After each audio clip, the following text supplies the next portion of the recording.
काही काळजी करू नका। असे काही जे बूथ आहेत तिथे जर कोणी नाटकबाजी केली तर बांधवांनो, जसं मिलिटरीचा रिझर्व्ह फोर्स असतंय तसं गोपनीय 3 कॅम्प लावून 25 गाड्या सज्ज ठेवून आम्ही सुद्धा रिझर्व्ह फोर्स ठेवतो आहोत। जसं माणूस बिमार पडला तर कॉल कोणाला करताय? जर पेशंट झाला तर 108 ला कॉल होतोय।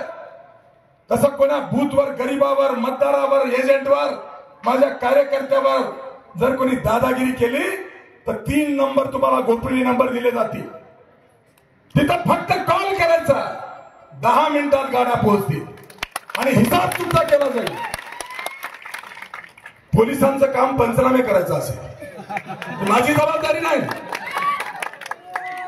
मला कायदा माहिती आहे, मी संयमानं कायद्यानं काम करतोय।